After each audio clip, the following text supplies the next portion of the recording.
Hey everybody. So now that the season is over, it's really the focus has really become on the off season now with the draft coming up, the free agency starting July 1st, and trades are you're open to make trades again. Um, but the biggest name in all of free agency this year, and we don't even know if he's going to make it to July 1 and be a free agent, but it's John Tavares, franchise player, elite center in the NHL, and he has a choice to make. He can either stay with the Islanders and re-sign there long term, or he can hit the open market on July 1st and sign somewhere where he probably has a better chance to win a Stanley Cup. Well, I've been saying all along, and you can go back and watch any of my videos on Tavares. I've been saying that if I was John Tavares, I would leave New York. I would go somewhere with a chance to win, and I don't think New York is going to be a cup contender anytime soon. Well, the word over the last week or so is now that John Tavares is heavily negotiating with the Islanders and focused on staying in New York. Apparently, they've been talking every day, and they're just trying to get a deal done. Now, that certainly doesn't mean that we're guaranteed to see John Tavares in a New York Islanders uniform next year, but it certainly increases the chances. If at this point Tavares was not heavily negotiating with the Islanders, I would be saying he's going to hit the open market. But the fact that he is talking to them on a daily basis and constantly in contract negotiations, that tells me that there is definitely a good chance that he stays with the Islanders. Why he's making that decision, only he knows.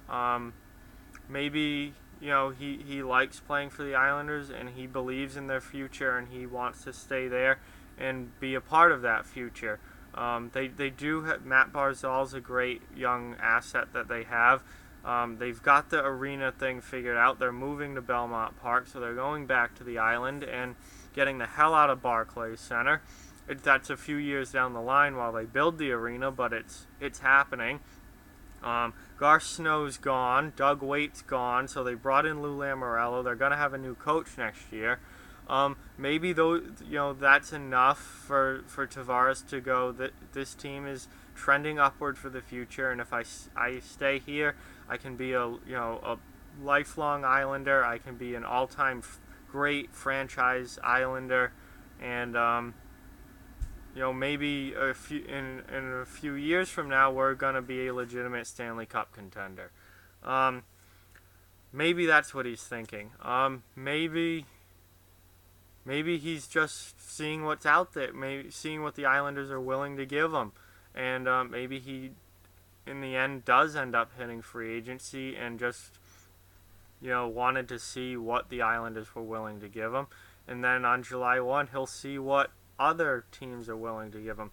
He doesn't have to sign before July 1st, technically, to stay with the Islanders. He could hit free agency and then end up not liking maybe what the contracts he's offered, not liking where he would end up going, and going back to New York. But that's very unlikely. Generally, if a deal is going to get done with the team that you're already on, it happens before July 1st when free agency opens. It happens in that re-sign period just before. So, we'll have to wait and see what happens. There's been nothing, officially announced yet. It's just, it looks like he's heavily negotiating with the Islanders, and it looks like there's certainly a chance that he stays there. He certainly hasn't completely shunned the Islanders and said, I'm gone July 1, see you guys later. That is absolutely not the case. So we'll have to wait until, he signs either with the Islanders maybe before July 1st, or if he hits the open market July 1, we'll see where he goes. I'm sure he won't be on the market for very long, but it's going to be interesting to see. He is certainly one of the biggest free agents that I can remember over the last 10 years. You usually do not see franchise players like this hit free agency. Generally, they are locked up long term, long before it ever gets to this point. Um, we had this with Steven Stamkos, but he ended up staying in Tampa Bay, and I wouldn't be surprised if Tavares ended up staying in New York, but we'll just have to wait and see what happens. Right now, I'm leaning towards he re-signs with the Islanders. That's not what I would do in his situation, but I think that's what he's going to do. So like, comment, share, subscribe, follow on social media, check out offthewallhockey.com. Keep this channel growing and spread the word. The more subscribers, the more fans, the better. Thank you all so much for watching. I really appreciate it from every single one of you. And I'll talk to you guys soon.